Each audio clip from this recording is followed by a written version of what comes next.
Logan, and look, everybody, it's my regular chat moderator and producer, DJ Martinez. Hello, DJ. What's up, man? Is it swap voice time? Is that what we're doing? We're using our swab voices. Hi, everybody. How are things? I'm having a strange week. How's everybody else going? So before we get into things and I talk about why I'm all like loopy and weird tonight, can everybody bear with me because I'm gonna be like that probably. Once again, we had the same problem that we did with OBS from last week, where it's not letting me schedule a show. Like, I scheduled the show, and then when I went to broadcast live from OBS, it made me schedule a new show. So far as I can tell, only Bob Kane is a fraud is here. Hello, Bob Kane is a fraud. Once again, making me say that as many times as humanly possible.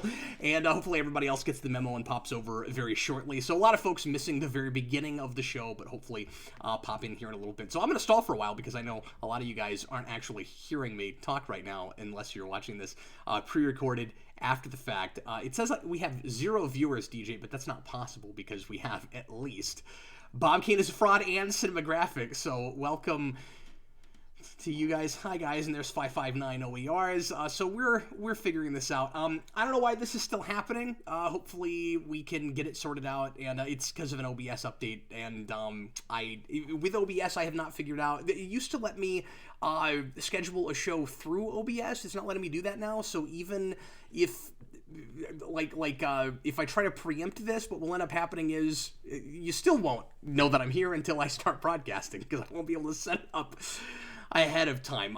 Also, let me mention, if we have just technical difficulty things, if we have any more streaming issues like we had a little bit last week, it wasn't terrible, but we had a little bit of connection problems last time. I have bought Signal Booster, and I just haven't installed it yet, so hopefully by next week we won't have that problem. But the bunker is deep, deep underground, DJ, and not real close to where my internet is, where my router and modem is. So anyway, hi everybody, thanks so much for being here. We're doing a earlier show than we initially thought we would get to do this week. I had another thing that fell through, so look, it's me and DJ again on a Wednesday, which is not our norm anymore. We're gonna be normally shooting on Thursday nights now, starting, we did that last week, we'll do it again next week, but a special Wednesday show, our pre-Thanksgiving show. Happy Thanksgiving to everybody. DJ, you know what I'm thankful for? The fact that people are here.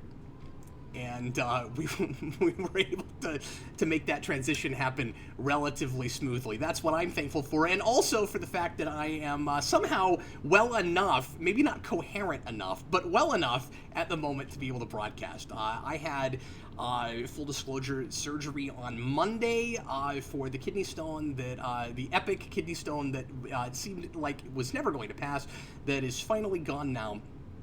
And unfortunately, it turns out that the surgery wasn't even necessary, because it turns out that the kidney stone had already gone, and I didn't know it, and the doctor didn't know it, and I had to go through all of that awfulness anyway. So, long story short, 48 hours of not fun, and just kind of laying in bed and having to run to the bathroom every 10 minutes, and then got the stent thing out this morning, and I'm still kind of recovering from that. So I'm good enough to sit here and chat with you guys, but I don't know how insightful or interesting I'll be, but I'm gonna do my level best anyway. So it's been a weird week. It's been a very strange week.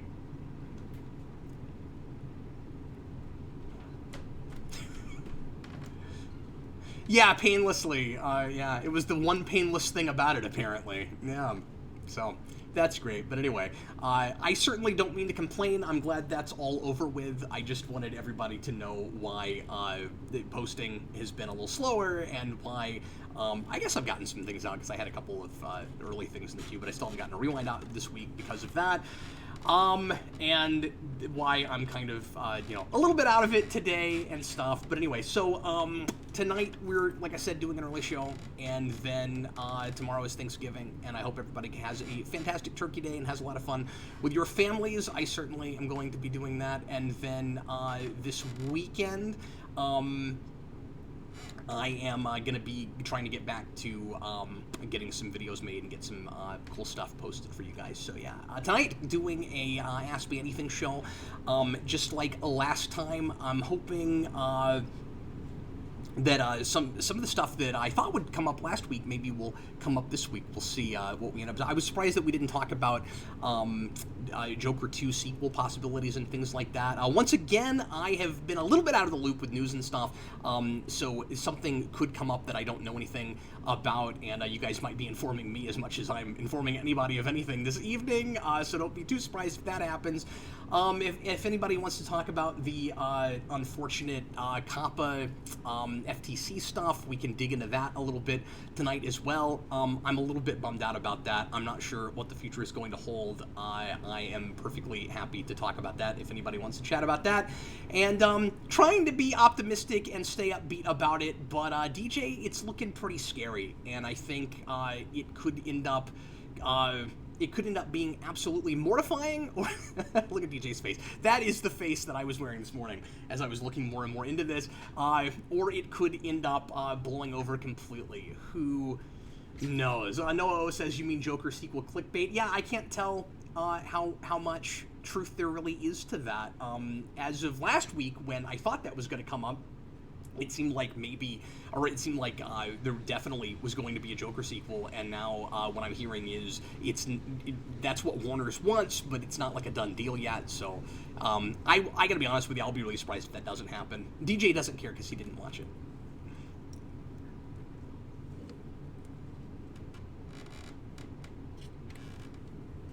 They can't hear DJ at all? Oh, weird. Desktop, okay. Wow. Okay, yeah, no, that's going to be important. Well, luckily I've been talking this whole time and haven't let DJ say anything. One second. Let me see if I can get that going.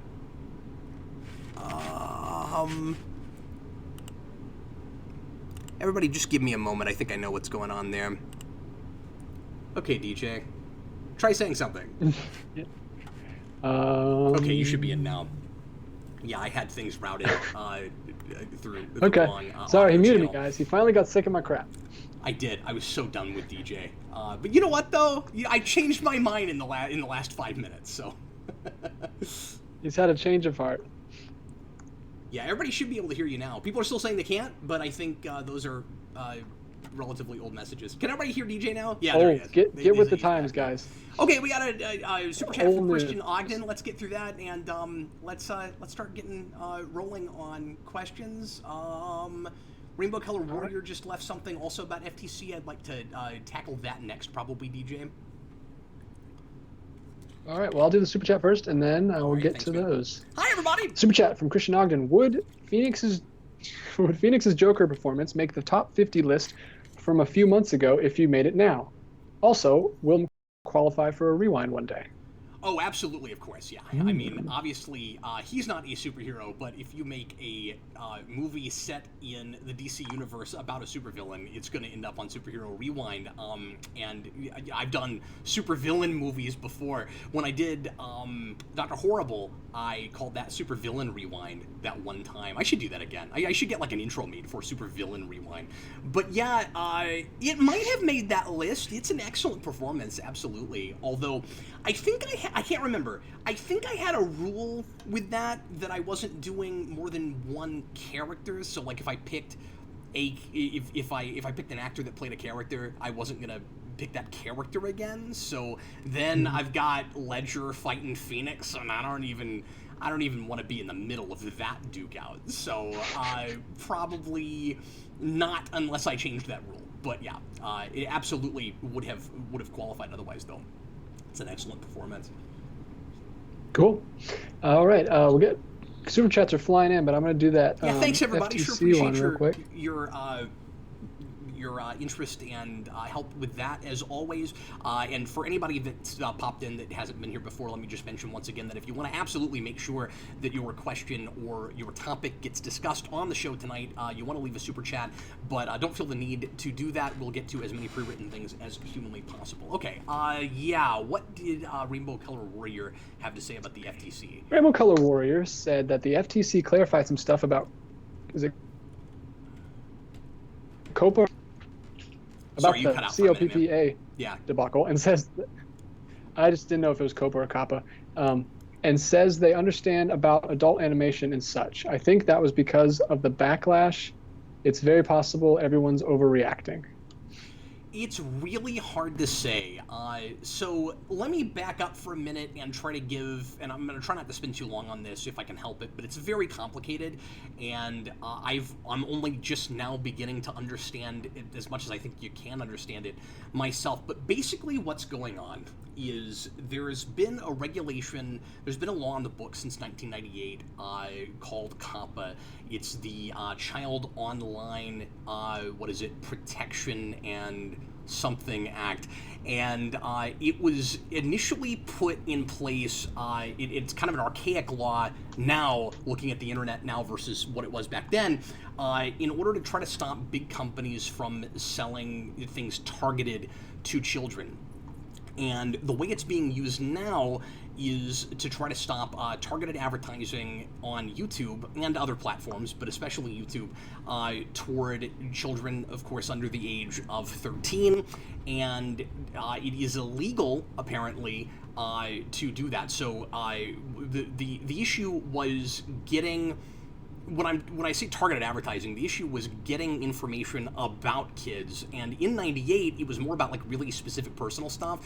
Like they didn't want companies to be able to get kids' names and their addresses and phone numbers and things like that. And now we've escalated that all the way to just simply companies finding out about like broader interests in things for kids, which is how they would direct advertising toward them. And yeah, some of that is not good and can be kind of scary, and there's like a manipulation component to kids, and of course I understand that.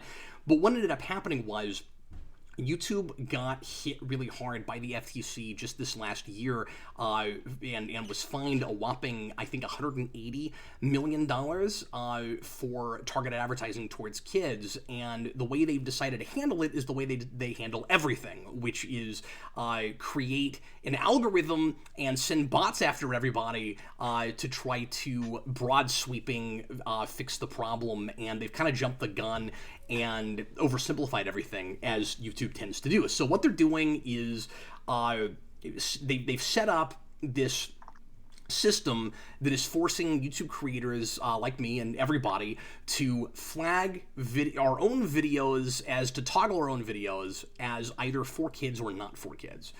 And if you say that a video is for children, it is almost effectively now an unlisted video. It isn't just that it's mostly demonetized. There are ads that you can put on your videos, but it's like 10% of the ad revenue or the kind of advertising that you would usually have if you had targeted directed advertising, which basically means if a kid or anybody watches several videos about, say, toys, then they're going to get advertising that is about things like toys. So not only do you lose most of your ad revenue, but and DJ, I don't know how much of this you know about, but you also aren't able to search for those videos anymore. You can't find them. Those videos don't show up in subscription feeds anymore.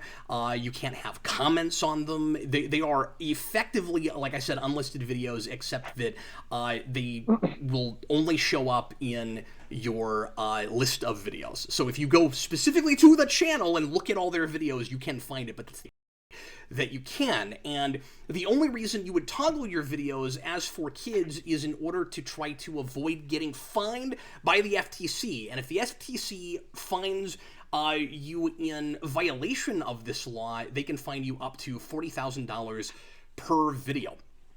And the big question, of course, is going to be, how much is this actually going to be enforced? Who are they going after?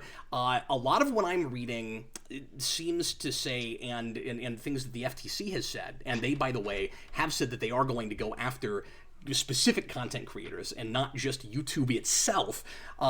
They are saying that this is not, and the law is so vague. It's not just about whether or not your videos are intended for children, which is, if this is about anything, what this should be about. It's about whether or not they look like a child might be interested in it and might click on it, which could be virtually anything. So naturally, the YouTube bots, in trying to get ahead of this, are flagging words like animation and cartoon, and it doesn't matter what the content actually is in the video. It is possible that you could get hit with this, even if you are not in violation at all. You go look at my demographics, and somewhere between 3 and 4% of our audience is under 13, and we should have a pretty good case to say that none of our videos are actually for kids. We have family-friendly content, but we're not directed just to kids, and that's all this really should be about.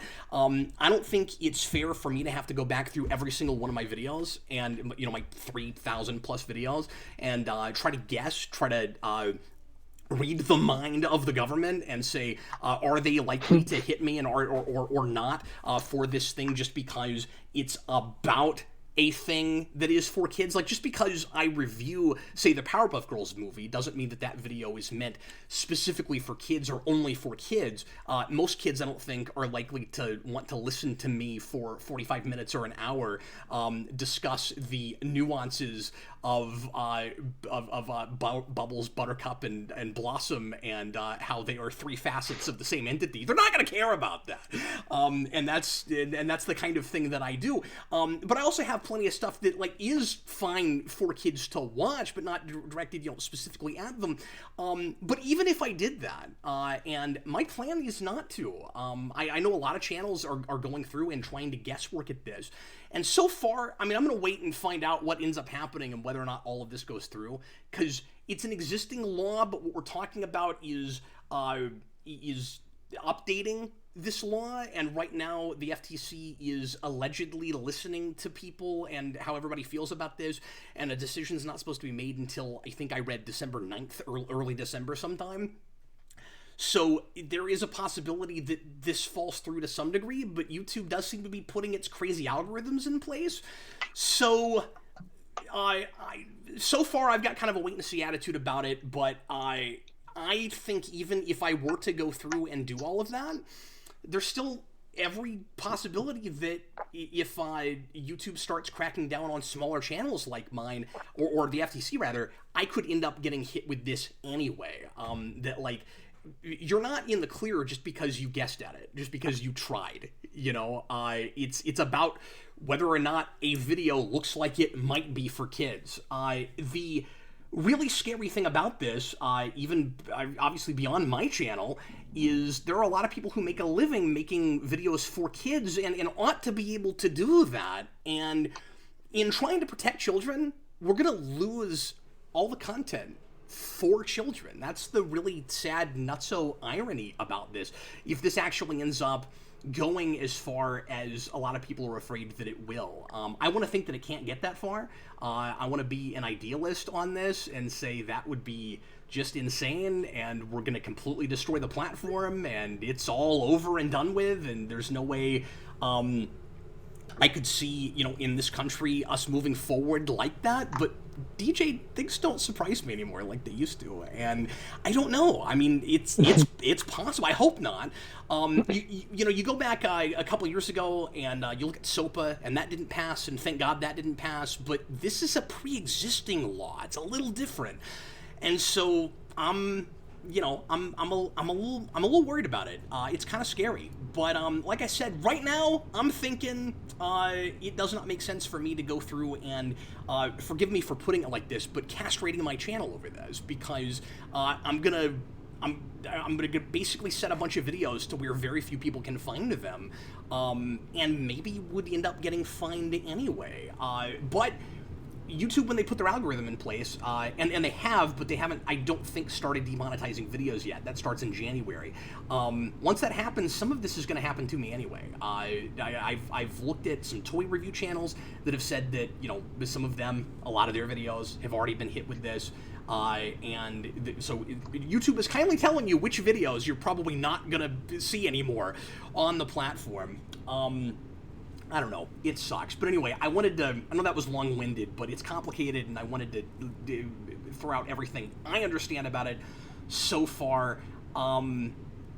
But anyway, so did I actually handle Rainbow Color Warriors question, or in that spiel? What exactly Yeah, I did think he so. ask? Yeah. He just said that people were possibly overreacting. Yeah, and it's just right now it's really hard to say.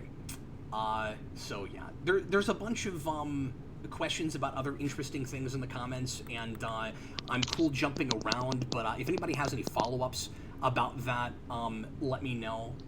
DJ, do you see any comments about that I should go ahead and tackle? No, people are just joking. Mr. Greatest horror Roboto, movie his name is has not COPPA. Dan. It's DJ. Okay, this is DJ. Yeah, people are just complaining about it. They don't really have any new places to take it, I don't think. Yeah, Mr. Roboto says cat Just has to start swearing now to be not for children. It's kind of it's weird and ironic, right? 3 years ago, we had this big crackdown on videos that were too mature and were offending people, right? So we've got bots in place now where if you say certain words, you can't monetize your video. Now you can't put up videos that are for children, and I've been seeing a bunch of jokes where people are like. I saw this in a comment on a video the other day. So 2016, no videos for adults. 2019, no videos for children. 2020, no upload button. It's just... it's sad, and I don't mean to be a doomsayer. I don't mean to freak out about it. It's really difficult to say what's going to happen to us. It's so vague right now. So just so everybody knows, I don't plan on leaving. I don't plan on stopping. But I'm gonna just have to see, kind of, for lack of a better way to say it, which way the wind blows and how exactly we're gonna have to survive this. But I don't want to become less family friendly. I don't want to avoid talking about kid friendly things. For what's happened, DJ, is that, like with so many things, and I don't mean to get too political, but there's no way not to talk about this. With this, you got out of touch middle-aged people who just don't know what they're talking about. I mean, that's what we're dealing with. It's the same thing as like the attempt at cracking down on video game violence in the 90s. You've got the way my wife put it was, you would have to explain to these people what a channel is. Like, they don't understand adult entertainment in 2019. They don't understand that some adults are consuming things that adults used to think were only for kids, and that, like, you can't blanket this stuff anymore. You never could. Yeah. But especially now. Anyway, so I don't mean to just soapbox, but I wanted to chat about that for a little bit, especially since it did come up in the comments. Okay.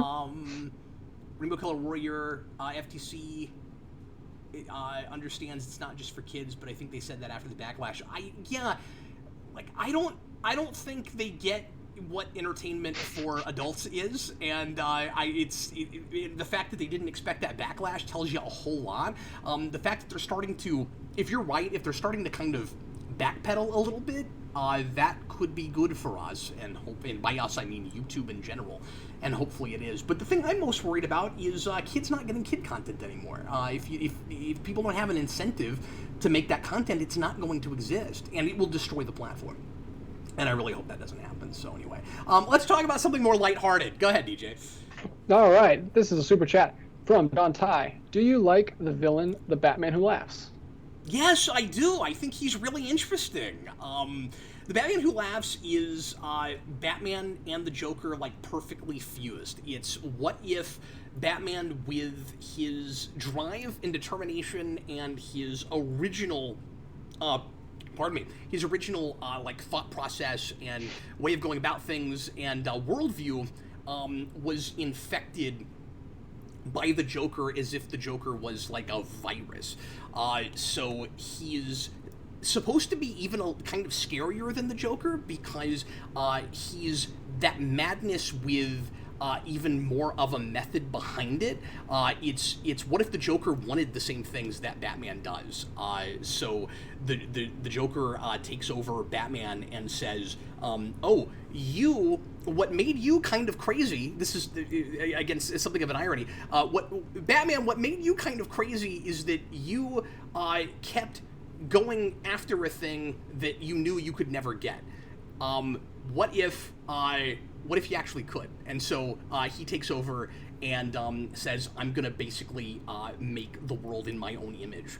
And yeah, he's spectacularly horrifying. I love the Batman who laughs. He's great. He's got such a great look. I also love the minimalisticness of his outfit, where like he's got this. He looks like he's just blind, like he's looking through nothing. He's just got this spiky thing on his face, DJ, and it's actually like it's actually a visor that he sees out of and like gets a lot of information from, but it's just a bunch of spikes. It's great. So it's a wonderful comic book. I love that. And so when in the Batman Who Laughs miniseries, when our Batman starts to transform into him, he builds one, and we finally find out what that is. We're like, oh really? It's just a bunch of spikes that are basically a Geordie visor from TNG. It's great. All right, we have some more super chats, and I'm going to jump to a pre-written question from The Cinematographic. Joker who frowns, the Riddler who puzzles, the Penguin who flamingos. These are all amusing comments. People are leaving right now. He says, Dear Captain Logan, if someone were to design a superhero costume for you, around what superpowers or motif would you have it be centered around? And he says DC or Marvel. So I guess he's saying specifically DC or Marvel themed. Okay, so like what costume would a Captain Logan suit be best modeled after if you picked one that existed already? Hard not to say Batman or Daredevil. And I don't know that it would be a power set. Like, I would think of myself as more of like an intellectual superhero, you know, I would use like my, you know, critiquing ability to solve crimes or whatever it was that I was attempting to do with my superhero persona. There is and I don't have a picture of it to show you guys right now, but quick plug for Rockman, who watches the channel. He made a cover years and years ago where oh, that's come up again, has it? Alex Barron says the ability to pass kidney stones painlessly. Yes, it doesn't come up very often. The ability to pass kidney stones painlessly. Yeah, like in a Fleischer cartoon.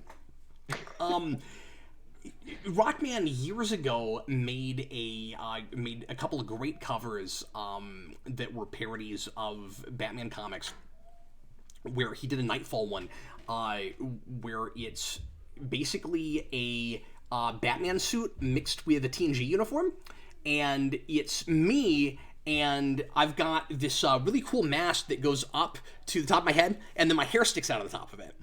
And I love that suit so much. I haven't brought that out and shown anybody in a while, but I've shown that on the channel before. It's really super cool. But I've never been able to get past that. And I almost I've got a seamstress, a friend of mine who worked on Spawn Year some. She made the big giant Cagliostro hat that was way bigger than we meant it to be, but it was freaking huge. And I gave her the wrong dimensions. I set her dimensions on my cell phone, and she was like, "Are you sure you want it that big?" I was like, "Yeah." And she made it. And I was like, "Oh, that's way bigger than I wanted. It's fantastic." And I've still got it. It's great.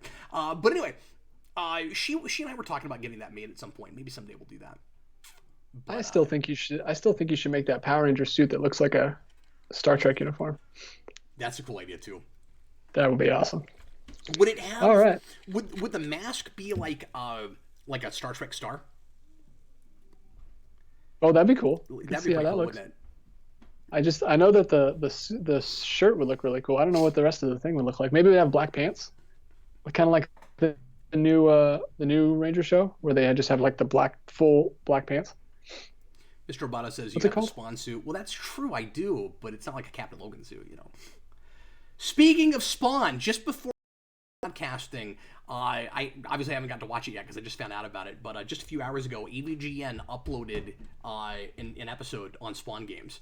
So now James Rolfe has talked about the Spawn games that I talked about in Spawn Year, and I can't wait to find out what he said about it. Maybe I'll get lucky and that'll give Spawn Year like a little bit of a boost. Maybe some people will find Spawn Year. I don't know. But those are my favorite things to talk about in Spawn Year with the video games, particularly the Dreamcast game. I hope he covers that. But that one wasn't bad, so I don't know if he will. All right, Eagle softball for you. Webmaster47 asks, are you getting back to Telltale Batman soon? With his super chat. I'm not sure yet, honestly. hopefully in the not too distant future. All right. Pandora gives us a super chat. Yeah, It's open nice the to see the box. fandom. It's nice to see the fandom and conversation around Star Wars back in a good place with Jedi, Fallen Order, and The Mandalorian. Yeah, I've been saying that Mandalorian is maybe going to help Star Wars get some credibility back. It's kind of interesting that we're in a place where people are caring a lot more about some of the more, I don't want to say off the beaten path stuff, because that's still pretty high profile, but like not the big movies. Not even going to a movie theater for Star Wars. But it's going to be good for the brand. I still think that it could even help boost sales a little bit for the last Star Wars movie. Or I guess I should say the last Skywalker saga movie, whatever.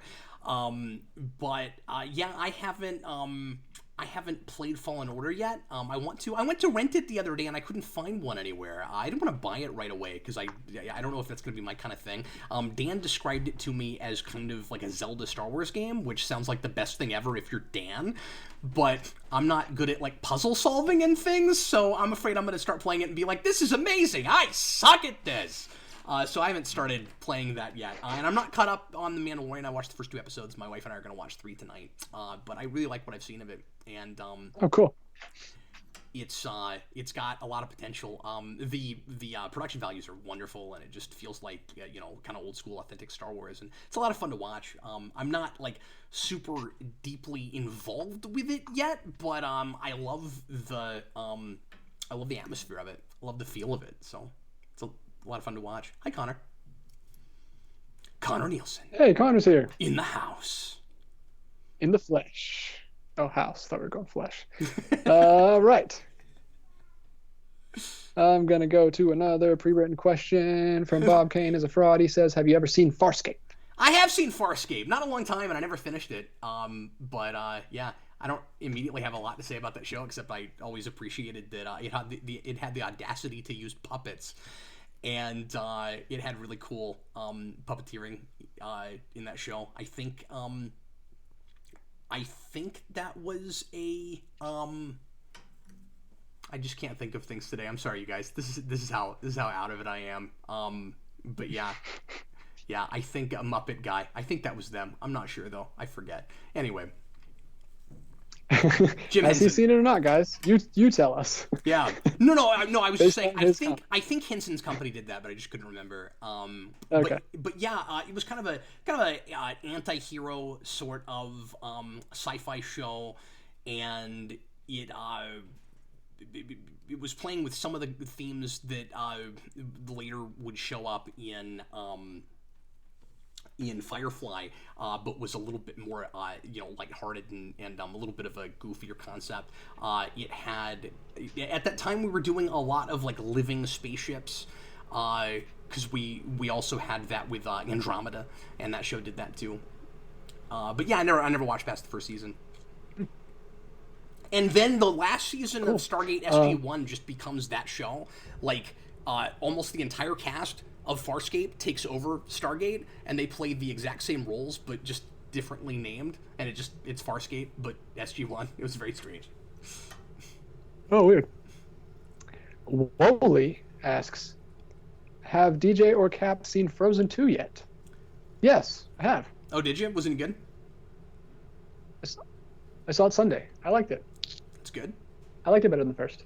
Oh, really? Wow. Okay. It's like a real fantasy movie. It's like they go on like a journey. Oh, cool. Like a trek through. We don't get a lot of fantasy stuff, so I was just happy to see that. But what were you saying? That's true. Yeah, sorry guys. We have a lag. DJ and I are like 5-10 seconds away from each other right now. We might as well just be yelling into Mountain Dew cans. Is it true that show, like Jason said, that movie has a Let It Go-esque song, but not Let It Go? I wouldn't say that. There's a song. Okay. I mean, she has a song, but it's not in the same place, and I don't think it's trying to be the same thing. I think with the exception of one song, I was actually surprised that they didn't try to just like do like a remake of every song. There is one song that's just this character had this song in the first one, so they have to do it exactly right here. But for most of the time, I felt the songs were just kind of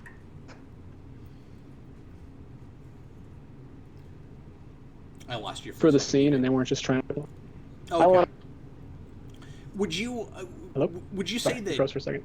Would you say that movie? Yeah, Frozen too, because last week we also had some freezing. Would you say that that movie is tonally different from the first? That it doesn't have too much sequelitis and it kind of does its own thing? I would, but like I said last week, I've only seen the first one once in theaters, so it's like I don't remember a lot about it, but it felt different to me because I haven't seen it in a long time. Yeah. Okay, well, I may give it a shot then. A lot of people have been asking me if I'm going to see it, so I was surprised that there was any interest in that, but I guess I did review the first one when it came out, so I don't know, I may give it a shot. I still want to see Dr. Sleep, I just haven't gotten around to it. People keep telling, including Connor, people keep telling me that I need to talk about that, so, and Eric has been wanting me to see that so that he and I can talk about it together, but I haven't gotten to it for lots of reasons, but, so, I'm behind on things. Maybe this weekend I can go see that, so, anyway. All right. Duke popped in. Hello, Duke! Hey, Duke. It's good to see you, man.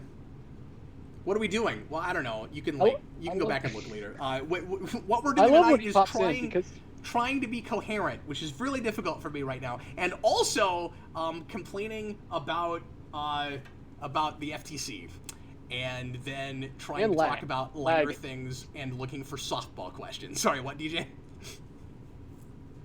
And trying to battle this lag. Yes, Lag Battle, the sequel, Frozen 2, The Wrath of Khan. Lag Battle. All right. Here we go. Cap, what is your favorite Thanksgiving food? Quick. Oh, I gotta go real quick. Cranberry sauce. For the win. Really? Interesting. What is the purpose of cranberry sauce, would you say? Because I've never had it, and I didn't grow up with that. You just eat it by itself, or you put it on turkey? Yeah, you know, it's the only sauce I can think of that stands alone. I don't know why they call it chunky sauce. I don't know why they call it cranberry sauce. I don't put it on anything. It's a solid. Yeah, it's not like it's a cranberry sauce. Well, no, it like splashes around a little bit, you know, like it is sauce. You're making it sound so appetizing. Yeah, sure. Well, you know, you just gotta try it yourself. It's sauce-like, but it doesn't go on anything. You know, it's like gravy. Or, yeah, I don't know why it's called cranberry sauce, but it's basically what it sounds like. Okay, it tastes like cranberries, and it's like a sauce, but it's thick enough that you can eat it by itself. And I guess you could put it on something, but I never have. So yeah, that's what I like. Connor says mashed potatoes are the best food ever. Well, if mashed potatoes counts, I would put mashed potatoes even over cranberry sauce. But I was trying to think of just like the most traditional things that are always at Thanksgiving. Like potatoes I have lots of times in the year, but never cranberry sauce. I'm not talking over DJ. So you're saying exclusively. I just can't hear him. Sorry, what, DJ? You're saying exclusively Thanksgiving foods. Well, that's how I decided to interpret the question. Okay. I don't know why I'm here, guys. I can't be heard. Here we go. I apologize. I'm going to try to have this fixed by next week. T-Edge1 asks us, what is your favorite Thanksgiving TV episode? Also, on top of scenes, do you like example... Whoa, hold on. Also, what song on top of scenes do you like example magic carpet ride in First Contact Happy Turkey Day? Punctuation. Okay, so Magic Carpet Ride is a song that is in First Contact. I don't know what the question is. I don't know what I'm being asked there, but what song? Okay, first he's saying what song do you like on top of scenes? So apparently they use Magic Carpet Ride in First Contact. Oh. Yeah. So that's the most broad question ever. It really is, because I mean, you know, we do obviously popular music to score scenes in movies and television a lot more now even than we ever used to. I think my favorite, if I have to pick one right off the top of my head, and this won't surprise anybody, I guess it's got to be the opening of Watchmen. I don't think it's ever been done better than that. I just love it. And a lot of people who don't like that movie and think that we use too much obvious popular music in that movie, still like that opening scene with that Bob Dylan track. And also, I think that hit me as hard as it did because I'd never heard that song before, and it's not one of my favorite songs, but it's just such a brilliant opening montage. If that counts, I get that that's not a song over like a scene like of one scene as opposed to a montage, but gun to my head, that's the first thing that I'll throw out. Montage is kind of a cheat, I guess. Magic Carpet Ride is in First Contact is great. It doesn't go on long enough. It's like yeah, and then it's done. Thanksgiving episode.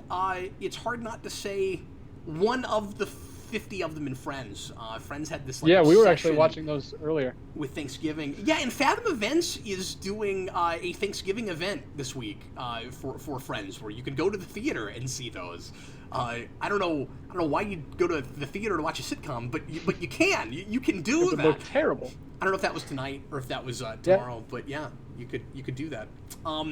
But yeah, my wife and I were while we were cooking Thanksgiving dinner earlier. We're watching some of the Friends Thanksgiving episodes. There's like one every year almost. I think there is one every year. I think did they ever skip one? I don't think they did. Maybe the first year they didn't have one. I'm not sure. But no, we just watched the first 4 today. Oh, okay.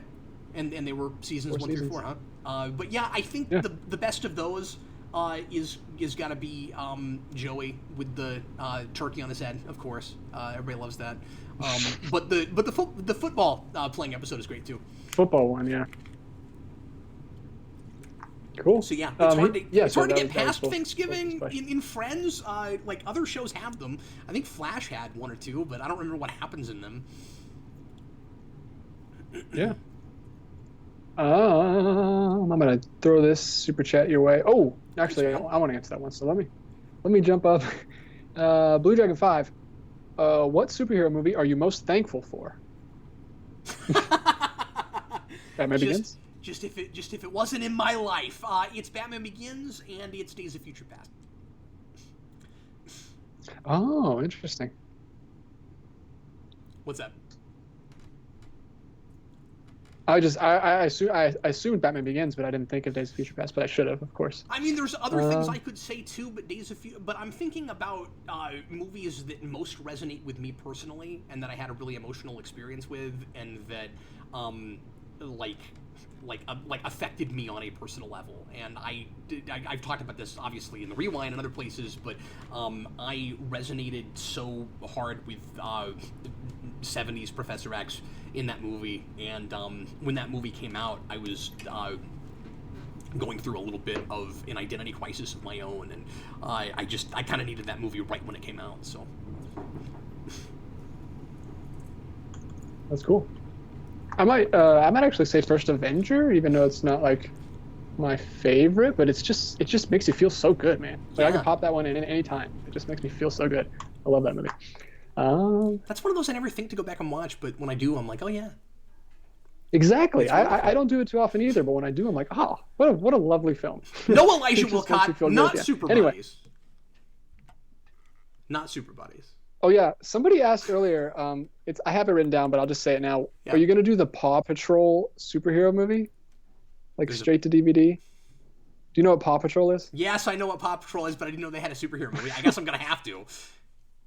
Drat and Arg, but yes, I get. Well, you know what? I did a Barbie movie, so it can't be any worse than that. Yeah, that was anime 2019. Asked that. Well, thanks for letting me know that exists. If I could stay ignorant, I wouldn't have to. Just wouldn't know about it. This is from 5590 ERS. What are some of your favorite Spider-Man suits? I love this question. I've talked about this a lot, but my favorite Spider-Man suit of all time, I think, at this point is 2099. Followed very closely by the black costume suit. Scarlet Spider. Oh, Scarlet Spider also. That is probably my third. Yeah, those three. Yep. Those three are right there. I love the 2099 suit for kind of the opposite reason that I love the black suit. I love how extremely minimalistic the black suit is, and yet it's kind of genius. And that Spider makes it, because it's so eye-catching and in your face, and not a thing you would have ever thought to associate with Spider-Man. It made him look scary. And the 2099 suit is a lot more complicated, but somehow works just as well. Like, it's busy, but it's not insanely busy, and just that color scheme is wonderful. And I love the way we do the 29 suit in like the games now, where it has like the electricity like going through it, and like the little circuits. It looks so cool. Yep, it's great. And the Scarlet Spider suit one of my favorites in the absolute best possible way. Yes, the Scarlet.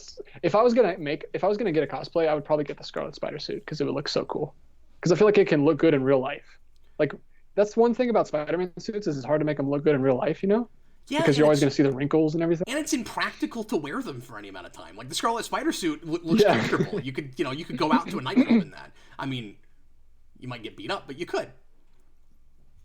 Did you like the Homecoming suit? How they kind of based it off the Scarlet Spider suit? Like his homemade suit? Oh, you know what? It didn't even occur to me that it kind of was that. Yeah, I mean, I like that suit. It didn't occur to me that it was Scarlet Spider, though. Yeah, well, he cuts the sleeves off a red sweatshirt and then he has like blue sweatpants. I mean, it's just vaguely reminiscent. It's not like that's exactly true, the same. But we kind of did something really similar with the Raimi movie, with that homemade suit. Like, is it different? Yeah, he's just wearing sweatpants and a sweatshirt and that, and like threw a mask on. Okay, yeah. I don't know. But one suit I like a lot that never gets kind of brought up again, I was glad they put in the DLC for the new game, is the original Spider armor. Do you know that one? That's like black and silver. Yeah. It's sometimes cool. It's like blue and silver. Yeah, I had an action figure of that one. Yeah. That was, you could get that as like a power up in the 2000 PlayStation game where you just got like an extra armor. And I always like that suit a lot. And then we've talked about how I like the Amazing suit. That's like one of my favorite suits. But anyway, the basketball suit. Moving on from Spider-Man talk. Yeah. Tyler Parker gives us a super chat. I want a series overview of Spectacular Spider-Man. I'm shocked that you still haven't seen in its entirety. It's easily the best Spidey adaptation. Yeah, we've talked about this quite a bit. I will get there. I just haven't done it yet. But yeah, sometime down the road. I have several full seasons of things on my short list of things to review. So I don't know when I'm going to get to that, but there are things like that I have been needing to see for a long time. It's difficult to prioritize until I get to a review. So that's part of why I haven't done that yet. So like, it's kind of a catch-22 thing where it's like, I hate to not have the knowledge of that in my arsenal, but at the same time, when I finally sit down and watch it, it's going to suck to not immediately go to a review. But then, if I watch it twice, then I know it better and the review might be better, but, do I have enough time to do that? So, I'm a busy guy, so it's just a matter of finding time to prioritize it. And there's a lot of more recent things that have TV shows and things that have started that I'm very behind on, that I haven't bothered with, that I want to watch, and more stuff on right now that I'm finally watching. That it's kind of nice to keep up a little bit with some things. I've been enjoying Watchmen a lot. It's really interesting. Somebody said in the comments just a minute ago that I should do Looking Glass cosplay. That would be cool, and that would be easier to pull off than Rorschach, because nobody's going to say, "Hey, how come it's not moving?"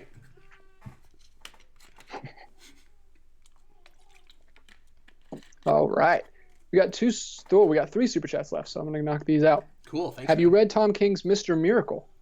I read the first couple issues when it came out, but it's been a while. I don't remember it very well at all. And I remember finding that book really intriguing, but thinking, like, this is involved and complicated, and I want to read it all in its entirety. So at some point, I'll try to sit down and read that and review it. All right. Bag Studios gives us a $5 super chat. If the upcoming DCEU sequels and Flash, as well as the Batman reboot and any future Superman reboot, all do well, what does JL2 look like? Affleck Cavill, he says. So, I think the odds of Affleck coming back are... What were you going to say? I was going to say if you saw Cavill's post that he made. I did, yeah. I was going to mention that. About he's not done with Superman. He doesn't want to be. I mean, at the end of the day, that's not his choice, right? Like, there's a part of me that hopes that's true, although, as I've said in the past, there's so much baggage with that. That, like, this is not Cavill's fault, but it's gonna it's gonna be difficult to get away from just looking at him and thinking, oh, that guy's not actually Superman. And to be fair, all he's got to do is make one good movie, and it's got to be very retconny. It's got to change the whole look and feel of that character. But it would just take one. It's just, whatever movie they would make, would it go far enough? And so, like, that's the big question. Ben Affleck, I don't see ever coming back, and then that could get kind of awkward with Cavill. There's been a lot of talk recently about, I think because of the success of Joker partly, about a lot of the villains from the Batman, Warner's maybe wanting to spin off. That project initially looked like it was set in its own universe, and like it was maybe going to be either a one-and-done thing or a thing that would just be its own franchise and kind of move on. We know it's a period piece sort of thing. So we're looking at potentially, like I've talked about in the past, a lot of splintered DC continuities. Joker could be its own continuity with more than one movie, but nothing else connected to it. We could have Suicide Squad and Harley Quinn and Birds of Prey and nothing else. We could have Aquaman and maybe Flash. Maybe. I don't, like, it's really hard to tell how any of this stuff is going to connect. So if we did bring Cavill back, would he be in a world with Batman, or would he too be kind of like a rebooted Superman, and he just goes off in his own direction, and whatever we connect to that, then we can spin off if we want to. So we do, The Man of Steel. And we do I want every pseudo reboot, like soft reboot, to be the whatever now after the Suicide Squad happens. I want it to be like the Superman and the Justice League. So the Batman versus Superman: Dawn of Justice. I don't want to assume that just because Cavill wants to come back as Superman, and if they were to do that, that means that we're getting more Justice League. Because I don't think that's what that means. I could see a soft reboot where Cavill is playing Superman again, and it's a completely different thing. And it needs to be, like I said, a completely different thing. So I don't know. I mean, like, can the Aquaman thing be pulled off again? It kind of helps that Aquaman didn't get too much to do in Justice League, but like, can you take like a version of that nobody was all that interested in, that was like, this kind of weird dude bro Aquaman, and then make people like it, going off in this, like, I don't know if you can take super angsty Superman, but suddenly he is more about the things that we're used to Superman being about, and it's a little bit more of an optimistic piece, and he seems like a real hero and not just, out for himself, and at any moment he might turn into a fascist. I don't know, now everybody's just saying the things, the Wonder Woman. But see, that's the thing is, the Wonder Woman. Those were popular, so they don't need an article adjective. I don't know, guys. It's very weird. It's very complicated. Warner's has to just keep making movies, moving forward, and seeing what sticks and what works, and not worry about continuity as much as they can help it. But they're already in such a weird place with things that have been popular enough to keep making movies of that are connected to that previous DCEU. So I don't know. That feels like almost as hard of a question to answer as what is COPPA. So. It's complicated. All right. Well, hopefully this one's not too complicated. Someone said the welder. The welder. T-Edge1 with our last question of the night. Super chat from T-Edge1, $5. He says the 90s had Home Improvement, the video game. That is what Geekvolution, the video game, would look like and play like. That's hilarious.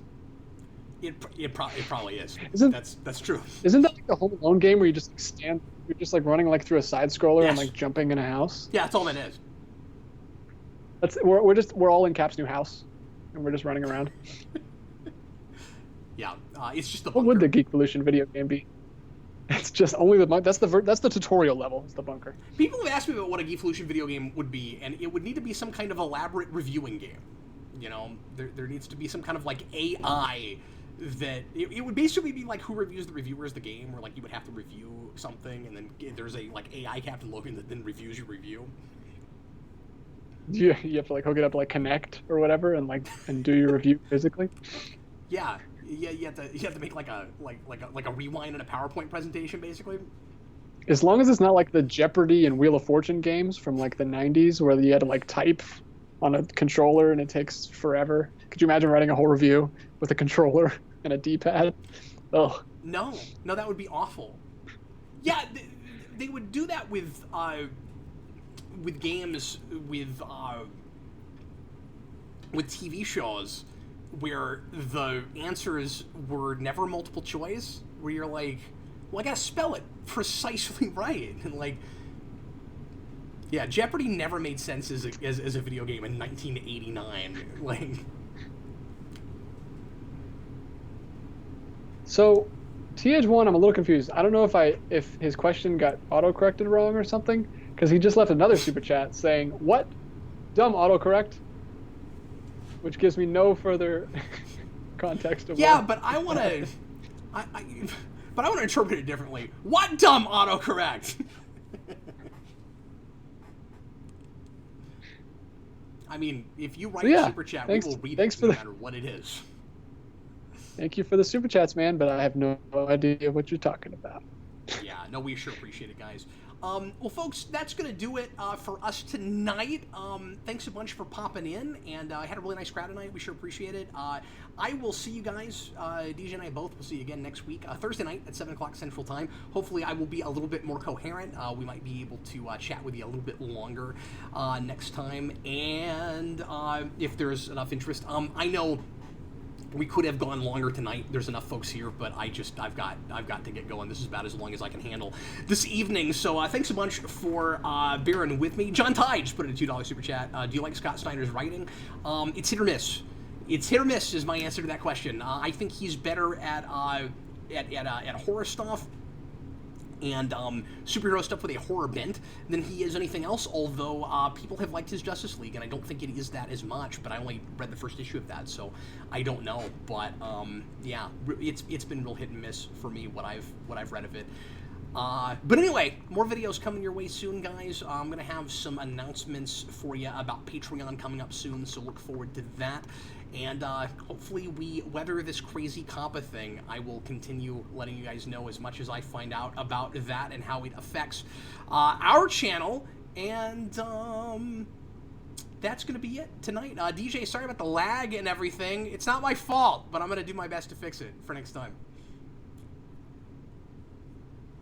No worries, man. No worries. It was a lot of fun. See you guys. We'll see you again next time. Bye, everybody.